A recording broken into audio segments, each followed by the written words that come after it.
안녕하십니까 성도 여러분.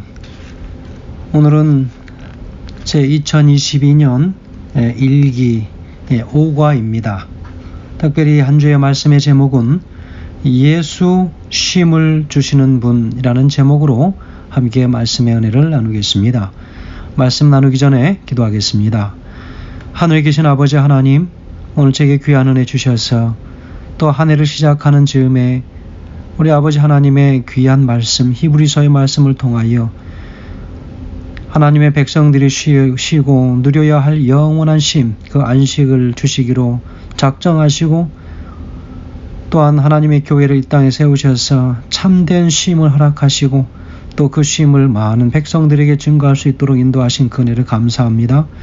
오늘 우리의 진정한 쉼의 주인이신 예수 그리스도께서 우리의 삶에 오셔서 참된 쉼이 무엇인지 다시 한번 말씀을 통하여 가르쳐 주실 때에 우리 말씀에 완전히 우리 자신들을 낮추게 하시고 또 한 주의 삶 속에서 우리 주님과 동행하는 그 매 순간마다 진정한 쉼을 누리는 하나님의 모든 믿음의 가정들 될 수 있도록 인도하시기를 예수님의 귀하신 이름으로 간절히 기도합니다.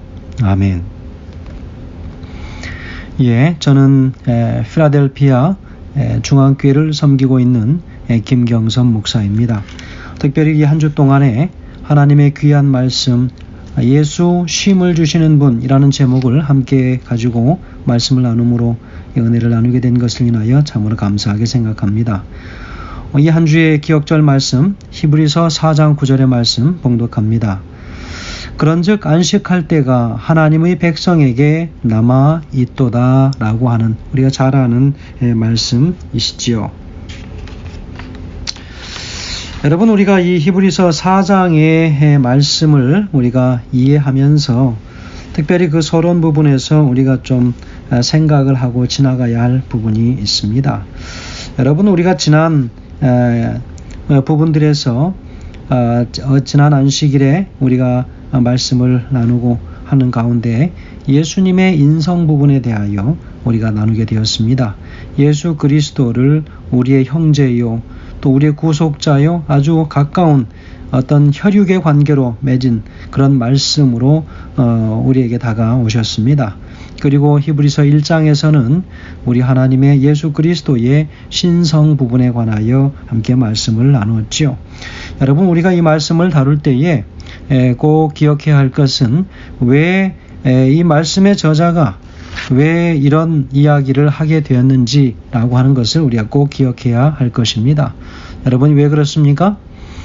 그 당시에 유대인들이 특별히 그들이 기독교 혹은 유대 종교로 들어왔다가 자신들의 동족들의 많은 비난에 빗발쳐서 비난을 마주하면서 다시 그들이 과거에 살던 자신들의 신앙, 자신들의 삶으로 돌아가려고 하는 그런 움직임이 바로 교회에 있었다는 것이지요.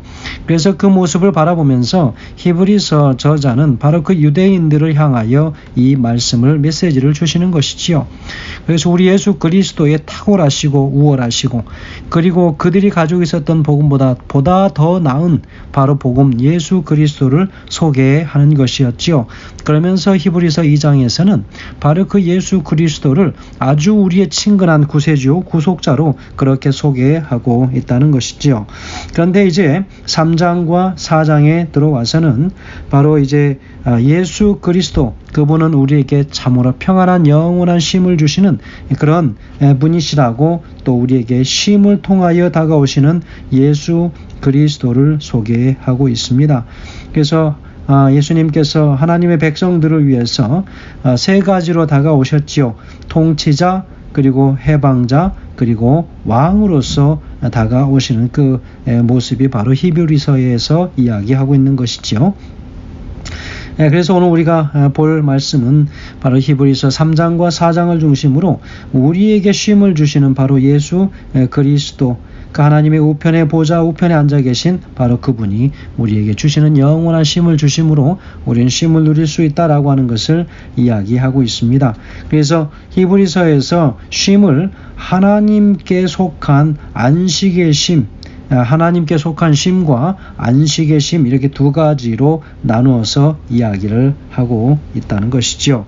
자, 그러면 우리가 히브리서의 이 부분을 우리가 좀 한번 살펴보고 지나가겠습니다. 여러분이 오늘 특별히 보는 이 히브리서 4장의 이 말씀은 우리가 이 문맥상 이 앞뒤에 단원들을 연결하는 연결고리 역할을 합니다. 그래서 그리스도의 우월성을 분명하게 피력하지요. 그 피력했던 부분이 어디입니까? 바로 히브리서 1장 1절부터 4장 13절까지 그렇게 이어진다는 것이죠. 그래서 대제사장 되시는 그리스도의 뛰어난 사역을 증거하고 있습니다. 그래서 히브리서 4장 14절에서 10장 18절까지 바로 연결시켜주는 연결고리 역할을 하는 부분이 바로 오늘 본문의 말씀이라고 합니다. 그래서 특별히 히브리서 4장의 이 말씀은 바로 이 앞장의 후반부, 바로 어디입니까? 히브리서 3장 7절에서 19절에서 언급하기 시작한 안식에 관한 이 분명한 권고를 이제 마감 짓는 동시에 대제사장이신 그리스도의 사역에 대한 서론적인 언급을 하고 있는 부분이라고 볼 수 있겠습니다. 그래서 이 장의 내용을 우리가 먼저 보고, 그리고 저자가 전개하고 있는 안식에 관한 신학을 분명하게 우리가 이해를 해야 할 것이라고 보여집니다. 첫 번째는 이 안식의 신학은 과연 무엇인가 하는 것입니다. 바로 이 히브리서 저자는 앞장에서 바로 이 시편 95편을 인용합니다. 시편 95편의 말씀을 인용해서 광야 생활을 하던 이스라엘의 그 모든 그 조상들, 그 열조가 불순종으로 인해서 하나님의 안식에 들어가지 못했다라고 그렇게 이야기하고 있습니다. 그래서 이것처럼 바로 이 저자가 구약 성경, 다시 말하면 이 70인역을 인용하면서 논리를 계속 펴고 있는데요. 옛 언약과 새 계명, 새 이 언약, 이 계약, 그리고 구약 시대의 구약 이스라엘과 신약 교회 사이에 이 연속성이 있음을 전제해서 이야기를 하고 있습니다. 특별히 이 저자는 특별히 히브리서의 말씀을 대하는 독자들에게 권고를 주고 있는 부분에서 구약 성경을 적절하게 인용을 하고 있다는 것입니다. 그래서 구약 성경 본문을 인용해서 권고하는 것은 바로 이 말씀을 읽는 히브리서를 대하는 이 독자들인 바로 유대인 성도들에게 아주 친숙한 것이었기 때문에 그렇습니다. 그래서 히브리서에는 구약의 말씀들이 상당히 많이 인용되어져서 사용되고 있다고 하는 것을 우리가 볼 수 있습니다. 왜냐하면 그 당시 유대인들은 바로 모세오경이라고 하는 이 말씀을 중심으로 해서 모세의 율법을 그들은 아주 최고로 치고 그렇게 믿고 있었기 때문에 구약의 말씀들을 많이 이용할 수밖에 없었다는 것입니다. 그래서 이 앞장 바로 3장에서 안식에 들어가지 못한 이스라엘 백성들의 이 잘못된 신앙을 한 예로 들어서 바로 저자는 본장에서 바로 이 4장에서 그 안식의 약속이 폐지되지 않았다고 하는 것을 분명하게 강조하고 있습니다. 그래서 이스라엘의 이 출애굽 세대가 하나님께서 약속하신 안식에 들어가지 못했지만 그 안식의 약속은 바로 오늘 오는 모든 앞으로의 모든 이 세대의 성도들에게 여전히 적용된다라고 볼 수 있겠습니다. 그래서 출애굽 세대에게 주어진 안식의 개념은 가나안 땅에 들어가는 것이었습니다. 그런데 오늘 이 말씀을 기록한 저자가 말하는 것을 보면 이것은 이 안식에 대한 하나의 유형이다 그랬습니다. 그러면 안식의 유형이 과연 무엇인가 하는 것이죠. 그래서 이 저자는 바로 4장 4절에서 말하기를 하나님께서 우주 만물을 창조하시는 창조 사역을 마친 후에 제7일에 안식한 바로 창세기 2장 2절에서 이야기하는 것을 일컬어서 이야기하고 있습니다. 그래서 안식의 원형이라고 하는 바로 창세기 2장 2절의 말씀, 바로 그것을 함축적으로 인용해서 다루고 있다는 것입니다. 그래서 하나님께서 창조의 수고를 다하신 후에 경험하신 완성과 조화, 그래서 하나님께서는 그러셨죠. 보시기에 좋았더라 그랬습니다. 바로 이런 완성과 조화의 바로 이 상태는 그 이후에 경험되는 모든 안식의 원형이고 또 목표가 된 것이죠. 다시 말하면 하나님의 선택으로 약속의 자손이 된 하나님의 백성들에게 주어진 바로 약속, 무엇입니까? 출애굽기 20장 8절에서 11절, 바로 이 말씀, 바로 이런 안식이 바로 하나님의 최초의 안식에서 예표되었다는 것이죠. 그래서 우리 이 말씀을 좀 다시 한번 요약해 보면은요, 하나님의 최초의 안식을 원형으로 바로 이 4절에서 여호수아의 지도하에서 이스라엘 백성인 가나안 땅에 정착한 것이 실제적 유형입니다. 그래서 바로 그 8절에서 이야기하고 있죠. 그래서 이 히브리서 이 서신을 읽는 독자들이 하나님의 창조 사역을 기념하며 안식일을 지키는 것을 또한 대형으로 설명하고 있죠. 그래서 원형과 유형과 대형, 바로 구속사의 연장선상에서 볼 때에 현재 성도들이 예수 그리스도로 말미암아서 누리는 안식 또한 장차 성취될 하나님의 영원하신 구속 계획에 관해서 연장선상으로 이야기하고 있다는 것이죠. 다시 말하면 오늘날 성도들은 하나님께 대한 찬양과 예배로 우리가 특징 지어지는 이 안식일을 지킴으로써 하나님의 안식을 부분적으로 경험하지만 동시에 장차 오실 우리 하나님 나라에 관한 영원한 안식에 관한 또 하나의 표징이 될 수 있다라고 이해할 수 있겠습니다. 그러니까 이런 것처럼 이 구속과 영원한 안식 그리고 약속과 성취의 중간 기간에 살고 있는 바로 오늘 이 시대의 성도들은 하나님의 약속의 말씀에 대한 믿음과 순종을 통해서 영원한 안식에 들어가기를 힘써야 한다라고 하는 그런 이야기입니다. 그래서 특별히 우리 제7일 안식일 예수 재림교회의 성도들은 바로 이런 종말론적 사상을 분명히 가지고 있으면서 종말론적인 성도의 삶의 본질이 무엇인지를 우리가 바르게 깨달으며 살아가야 할 것이다 라고 하는 것을 오늘 우리가 이해하면 좋겠습니다. 그래서 일요일 소지가 바로 쉼의 장소로서의 땅이라고 하는 제목으로 말하면서 창세기 15장 13절에서 21절까지의 말씀을 통해서 하나님께서 아브라함에게 무엇을 약속하셨는가 라고 이야기하지요. 여러분 거기에 무슨 이야기를 하고 있습니까? 이스라엘 백성들이 애굽에서 이제 종살이를 하게 될 것에 관해서 하나님께서는 예언처럼 그렇게 말씀하십니다. 그들이 결코 4대를 지나지 않으면 그들에게 자유가 주어지지 않을 것이다. 그런 다음에 그들이 애굽 땅에서 얻은 모든 것들을 가지고 그들이 애굽에서 나오게 될 것이다. 그리고 그들의 땅을 차지하게 될 것이다 라고 그렇게 이야기를 하고 있습니다.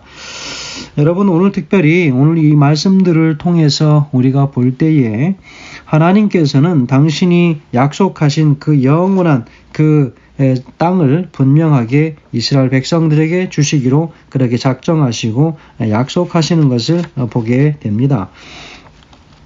여러분 우리가 특별히 오늘 이해할 부분은 하나님께서 주시는 이 안식의 의미가 무엇이냐라고 하는 것을 우리가 이해할 필요가 있습니다.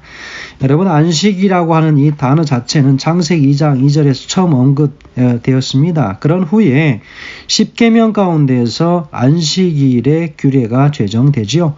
그리고 출애굽 당시에 이스라엘 백성들에게는 안식이 가나안 땅에 들어가는 것으로 이해되어졌습니다. 그래서 땅에 대한 약속은 인적이 하나님께서 이스라엘 조상 아브라함에게 주신 바로 약속 창세기 12장 2절 3절 내용 가운데에 이미 사실은 포함되어 있는 내용이기도 합니다.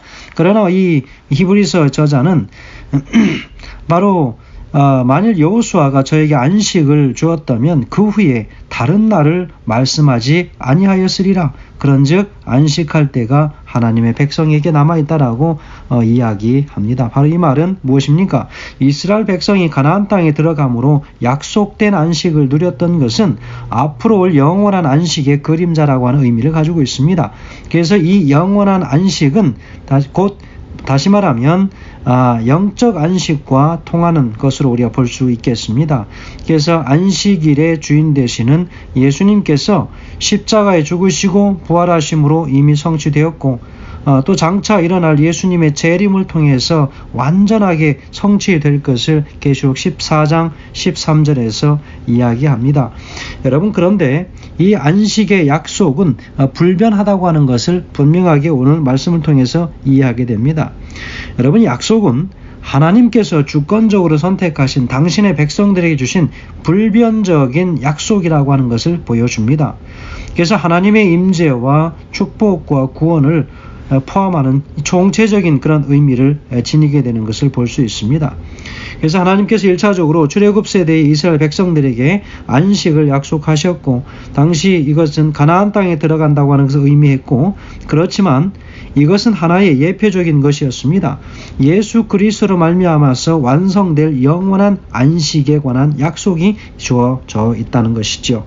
그래서 오늘 저자가 이야기하는 이 안식의 약속은 예수 그리스도께서 택한 백성들을 위해서 예비하신 영원한 하늘나라에서의 안식을 이야기하고 있습니다.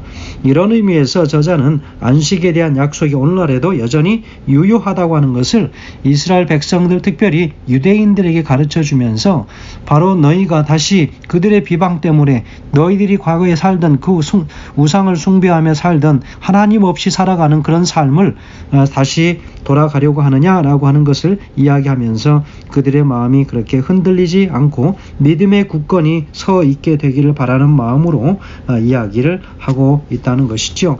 그래서 우리가 또 이해해야 할 부분은 바로 우리의 큰 대제사장이신 그리스도, 그분은 그리스도의 제사장적 우월성에 대하여 분명하게 논증합니다. 그래서 세상의 다른 여타 어떤 신들보다도 우월하신 분, 바로 그분이 우리의 영원한 대제사장이신 그리스도 예수시라고 하는 사실을 분명하게 그런 설명하려고 하고 있다고 하는 사실이죠. 그래서 우리가 이런 개념을 바로 이해해야 할 필요가 있죠. 그래서 여기 영감의 글에 보면, 영감의 교훈 보면 일요일소지 영감의 교훈 빛을 전하는 자로 부르심을 받음이라고 하는 선지자왕 368페이지의 말씀을 인용해서 이렇게 얘기합니다. 처음으로 언약의 약속을 받은 저희 조상 아브라함은 이방인에게 빛을 전달하는 사람이 될 수 있도록 그의 친척들을 떠나 미지의 세계로 가라는 부르심을 받았다. 비록 아브라함에게 준 허락에는 바다의 모래와 같이 무수한 자손이 포함되어 있었으나 그 허락은 그가 가나안 땅에서 큰 국가를 건설자가 되기로 되어 있는 것은 이기적인 목적을 위함이 아니었다.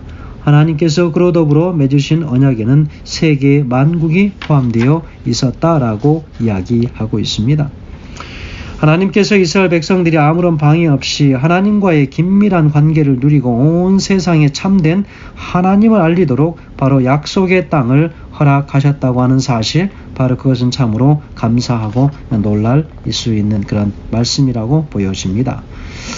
여러분, 오늘 특별히 이제 한 주를 시작하는 이 말씀 속에서 쉼의 장소로 허락하시는 그 영원한 땅, 바로 가나안 땅을 상징했지만, 그러나 여전히 이 말씀은 바로 가나안 땅을 1차적으로 가지고 살아가는 백성과 이제 하늘 가나안에서 누려야 할 영원한 안식을 우리가 바라보고 살아가야 할 백성들을, 우리의 그 두 가지의 영원한 쉼의 그 중간 지역에 살고 있는 지금 우리로서는 이제는 과거에 있었던 하나님께 주신 변함없는 그 약속을 통해서 이제 앞으로 그 약속을 어떻게 성취하실 것인지, 바로 다시 오심으로 영원한 저 하늘 땅의 하늘에서 영원한 쉼을 참된 쉼을, 평안한 쉼을 누릴 수 있도록 인도하실 바로 메시아 예수 그리스도를 우리 시대에 반드시 고대하며 그분을 만날 수 있게 되길 간절히 바라면서 말씀을 줄이겠습니다. 감사합니다.